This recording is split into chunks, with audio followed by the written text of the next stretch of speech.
So now we're going to remove the bezel from the screen.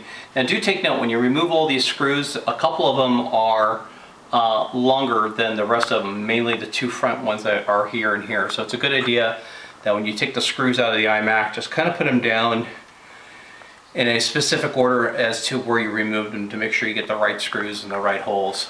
And another thing I forgot to add is on the bottom of the iMac here, there is the memory slot. Please remove it's got a single Phillips screw. Remove the memory card slot cover, so that'll free that up. Next, what we're going to do is actually lift and remove the bezel. Now you'll note that when you remove it, there is a cable here that goes to the camera. It's a simple interconnection. You just pull the two cables apart and it'll come right off. We just lift the bezel up, give it a little tweak, and boom, it comes right off. We'll pause now for the next section.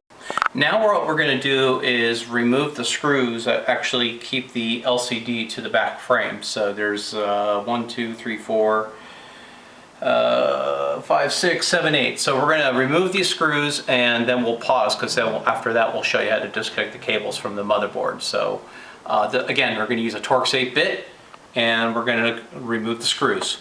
We'll pause now and pick up on the next session.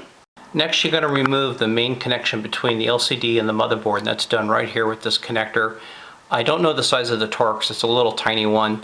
I got this tool at Harbor Freight. It's a little, what they call a precision screwdriver kit, and it has all the little bits in here. So it has the correct Torx bit inside here. So again, just unscrew this, be mindful of the screws. You obviously don't want to lose these little buggers, they're little tiny guys.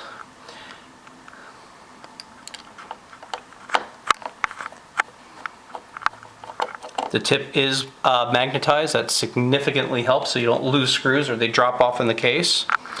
And then using a plastic, what we call a spooger, I'm going to simply pop up the connector on the motherboard. It should just pop right up.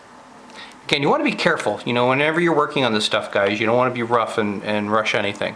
As you can see, that connector came right off. We're going to pause here.